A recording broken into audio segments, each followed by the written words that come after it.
Welcome to Vertical Football, and this is the Blue Box. Yeah, this is a show where we talk all things Chelsea.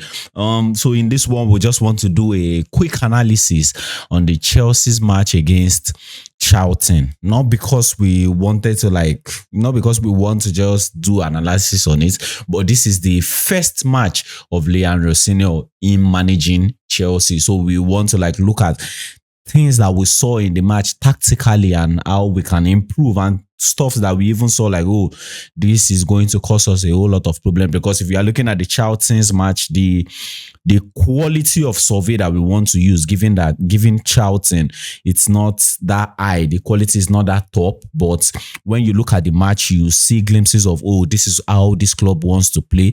This is the system at which this coach wants to approach his game, and these are the ways he wants them to play. So we'll look at things that we saw that, this was an upgrade, this makes sense, and things that we saw we can improve on this, we can improve on that. So let's go right into it. Let's talk about the Chelsea's tactics, or especially Liam Rosenior's tactics against Charlton. Yeah, so the first thing I felt was a very important factor for us in that particular match was our recovery time.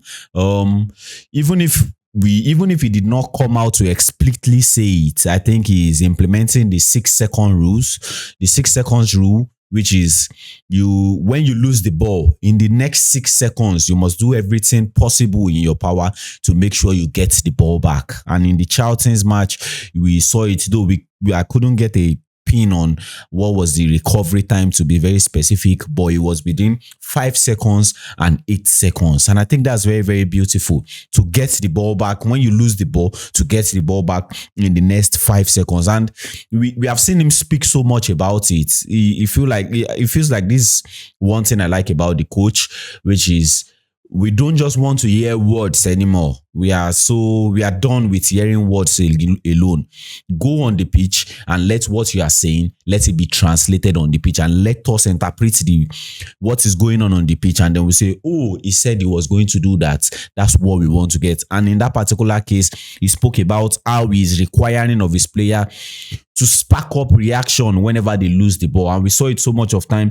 The recovery time increased, it decreased. Whenever they lose the ball, you can see players pouncing from north, west, east, south, and just barging into the player who is holding the ball and either force him to go long or make mistake or steal the ball back. So I felt like it was very, very good. And we didn't just do that maybe in our own defensive third or in the middle phase of the pitch. We did that even in the final third. Whenever we lose the ball up there, you see people like Jamie Gittins. I think Jamie Gittins had around 5 ball recovery from a winger. Anytime he loses the ball, he just pounce back and chase them. Even Garnacho chases Magui, make sure they are chasing everybody so that they can meet up with the 6-second rule. And I feel like that was very, very interesting. You see a lot of time where they were trying to pass the ball in Charlton, trying to pass the ball at the back of their own back side of the game, and then we just steal the ball, and 1-2, we are trying to create a chance out of it. So I think that's one of the positive, that's one of the good things that we saw in that particular match. And even comparing it to Enzo Maresca's system. Enzo Maresca's system is a good system. I think this is not the best way to be talking about this guy. But in the Enzo Maresca system, whenever we lose the ball, we try as much as not to press immediately, but to just stay compact and pick a shape and allow them get a hold of the ball, then find a way to steal it from them and get back possession. But in this one, it is a different case scenario. Whenever you lose the ball, charging immediately, counter press and get the ball and go and do something with it or retain possession. So I think the recovery time was something that we need to hold on to, and I hope the boys will keep it up even when the quality changes. Yeah, so let's go into the second thing. I think another thing we saw in this system was that it's a system that encourages chance creation. Yeah, it's a system that encourages chance creation in as much as, what's it called? Charlton tried to stay on a deep block, staying in a 5-4-1, sometimes going in a 5-3-2, sometimes 4-5-1 if a player jumped into the midfield. But still yet, we still created a whole lot of chance. I think we had something around 20-something shots in the 90 minutes game, and he was something close to like 16 on target. Yeah, so this system gives you a space. And how does he encourage chance creation? We should break this thing down. It's a kind of system that when we counter press, that's one part. We counter press when they lose the ball in their own defensive third, and we go on them, steal it quick. We go, and it's because you are close to the goalpost. It's either you just make a pass, or the player who gets the ball run into the box setting and try to get shot by his own self. That's just one part. And another part is because we are going very hard in the way we want to collect the ball, we are using the 6-second rule, try to steal the ball as soon as possible. When we are getting it, we don't just get the ball just to retain possession alone. It's a system that when you get the ball, find the nearest man that is going up front and put the ball to him and make sure he's going to go and do something with it. So like let's now compare apples to apple. In the Enzo Maresca system, when we get the ball in the midfield, we tend to like get a hold of the ball, then pass it either to the left or to the right and look for the back man or look for the defensive midfielder who is the orchestrator of the play, and then it just becomes slow, like we are trying to push them into their own house. But in this system, whenever we get the ball, we are not waiting for them to recover. As much as we still have players at the back, the ones that are up there, we utilize them quickly, give them the passes, and make sure that the ball is going straight. And then that's where you see a whole lot of chances created, even in the first half, where they looked a little bit compact and nothing was really going on in the box. But every single time we saw like, oh, there is a lap here, somebody's shooting the ball into the back of into the goalkeeper, and it created a whole lot of chance. And another thing is, now that we have, I think we have spoken about this thing, or maybe we have not said it on air, it's something that we lacked in the previous system, which is shooting balls from outside the box. When I saw those things happen in this particular match, I was really, really happy. Like this is something that we have missed a lot. I think I did one shoot about it, speaking about Enzo Maresca's system playing against a low block, and I compared Chelsea to Barcelona to PSG to Bayern Munich. One of the major difference and one of the things that these other three clubs had in common that Chelsea did not have was shooting the ball from outside the box. But in this particular system, I think we were leveraging so much on that. I think we are close to like, if not 11 shots from outside the box. Though the qualities are not that high, but you know, like when you encourage stuffs like this, it become something that when they do often and often, the quality start increasing and it becomes autopilot. Like they naturally just take the instinct to take shots. And I feel like it's like I like that so much. It's something that I encourage in the boys, and I wish and hope that they keep on doing these things, because when you start shooting balls from outside, you're adding to your arsenal of chances. You're adding to your weapon. Like, oh, you can do a cross. Yes, that's great. You can play from open play to get goals. Oh, that's great. You can score set piece. That's great. You can play shots from outside, then go on to do it. It adds to your chance creation. It adds to the opposite. Like if your percentage of scoring goals is 50%. The moment you put another thing in the box, like, oh, we want to start taking shots from outside, you have increased your chances from 50% to 60%. We just need to keep increasing our chances of getting goals. So I think I really encourage that. This system is so fluid that it encourages us like to do all of these things. We counter press and immediately we are making, like we are trying to create chance. It's not that conservative. Anytime we steal the ball from the midfield, it's not like we are looking for a DM to hold the ball and take possession. Sometimes we do that, but we are trying to look for the free man to make sure he go front and do something with it. And also taking shots from outside is something that happened in this particular match, and I hope the boys just keep on growing in that ability. Yeah, so the third thing I would say and this is one of the lapses that I believe that we should fix. It's speaking about the number 10 position. Yeah. Speaking about the number 10 position. And I want to speak about this in respect to playing against a low block.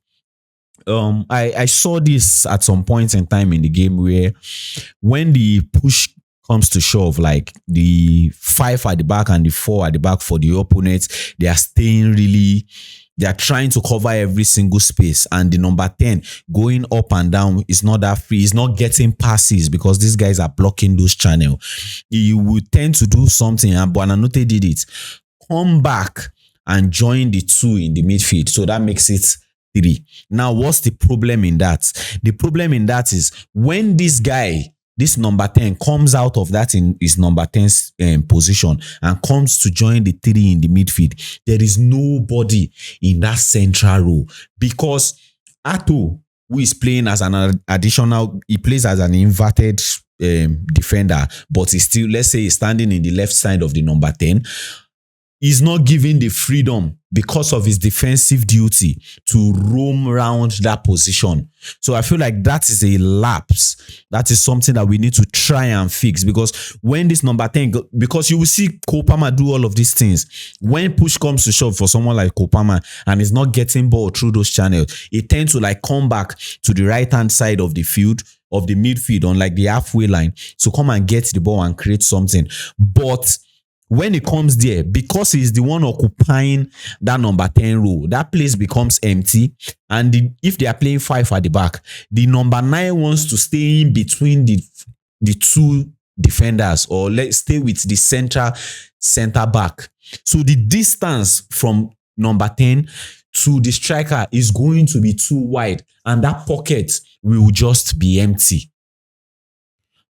So that I feel like that's a lapse. That's a lapse in the system, because that space is something that you want to, when somebody's playing 5-4-1, you want to have somebody in the pocket. And one way that I feel like that should have been like solved was somebody between Caicedo and Andre Santos should be given the freedom to move into that pocket. Since we are playing as a box in the midfield, we have, according to the system, it's 2 DM and 2 10s. Let's call it 2 10s. There's the left back inverting and the number 10. So I feel like there should be fluidity between these 4 personnel, in the sense that when this guy is coming here, I feel it's just as simple as, let's assume this is Cole Palmer. When Cole Palmer is coming to the DM row, let Moisés Caicedo shift up here and allow Andre Santos move into the number 10 row, and Cole Palmer can just shift down, because we know Moisés Caicedo can do the block very well. So Moisés Caicedo should not go front, because we want a defensive screen. Let Moisés Caicedo stay and Cole Palmer just use this side of the pitch, and then he can create something, given that there is somebody here, and this guy is even good on the half turn. When he gets the ball, it's something he can turn and face and find either a pass into the number 9, because he is closer, or find a pass into the right-hand side winger. So I just feel like that's something that we should work on. And to just solve that again, if we're not doing it that way, we should have our striker. I think Delap did that in the match. We should have our striker not just stay in the number 9 role alone. He needs to be mobile enough. Magui didn't do that so well. He should be able to come and occupy that position that that Cole Palmer or the number 10 left. So that the pass will be able, you have a triangle there from the number 10 to the striker to the right winger. So you don't just have empty space. And even if he's leaving this place, somebody has to jump, and that gives opportunity for someone like Ato to make a run into that space. And Cole Palmer, being good with his passes, can find those runs. So I feel like these are things, I know the system is still new for our own team, but it is something that we can improve on. It's something that we can get better about. Yeah. So let's go into the second part. I think the second part is the position of the left center back. It's not about the position itself, but it's about the personnel who is playing that left center back, in the wide center back, the left side. We saw Badiashile kind of like struggle a little bit with it. And why did he struggle according to the system? Because we were going to play 3 at the back. Badiashile is in the left-hand side of the pitch. And you have the left back, the full back, who is on the left-hand side, invert and go into the 10 position. His distance to cover is far from the number 10 position where he is to the left back. And somebody in the spacing like Garnacho, who is playing on the left-hand side, is not someone with the natural orientation to want to track back. And even given the system, he's not required to track back like that. He's required to pin the fullback up front, so that there is going to be space in the half spaces, so that there is going to be space there. So he makes the left center back position isolated. So if the personnel there is not somebody who has speed, who has strength, who is good in his area of ability, we will always suffer in that position. And I'm not sure when somebody like Levi Colwill comes back, we would want to play him on the left centre-back position. No, I think you will want to play in the central centre-back because you want to be playing penetrating pass. You want somebody who is composed and has intelligence on the ball and off the ball. So I think this system will require a left centre-back who is up on his game, because that space is going to be an isolated space. And the same thing will happen to the right-hand side. But because you have somebody in the person of Achimpong, who is naturally a fullback, who know how to navigate the runs, know the right time to jump and catch his player, and he has the height, his 1v1 ability is good. So it's not something to really bother about. And most of the time, the right back is somebody who does not necessarily, if we are going on a 4 at the back, he's the right back there. So him being the right back, him being the right back is coming into that space. And because he's a guy who can play the right back and play as a centre back, he's versatile. He knows the right time to jump into a tackle. He knows the right time to stay. He knows the right time to move. His intelligence on the ball and off the ball is good for his own level and can also play that system. So I think we don't really have so much problem on that part. And even if we want to have a problem, you can bring in somebody with more experience in the person of Fofana. Area ability is good. His 1v1 is good. He has the speed and the pace to go up and also recover quickly. So I just feel like that left centre-back position is not necessarily about the way the system works, but the personnel that we have there, we need to fix that part. Yeah, so I know there are a whole lot of things to talk about, a whole lot of things to discuss in this system, but I just think we should just keep it short, talk about this particular part and see how we can get better. Our next match is Arsenal. The quality of opponent is going to increase. Let's see how we turn up in this particular game. But if we can find lapses to all of these things that we have been pointed out, I feel like we will grow better and better into the game, and also make sure we don't stop all of those good things that we have done. And just to bring something to our notice, I think that recovery time of a thing also has its lapse in it also. And what do I see is there that when one player gets the ball, let's say this guy gets the ball and we want to apply quick pressure on him. We are applying pressure in the sense that we are sending like somebody from the north, somebody from the south, somebody from the west, somebody from the to pounce on this guy. This guy, because we'll see it in the Arsenal game, because this guy is a player of high quality. When he makes some pass, you know what that means? You are beating 4 opponents and majority of the positions will be left open. So I feel like we need to find a way to know how and when to jump into all of those tackles. As much as we want to follow the 6 seconds rules, we still also want to know that, when the quality of player that you want to go and do this thing against is high, you need to be very careful in the way you go about doing it. Yeah, so that's just what I saw in this particular match. So guys, this is brought to you by Vertical Football, and this is the Blue Box. Please subscribe to us. We drop videos every Tuesday. Yeah, so we have made a commitment to always bring something to you about Chelsea every Tuesday. So thank you very much for sticking with us. This is brought to you by Vertical Football once again. Till we see you some other time. Namaste.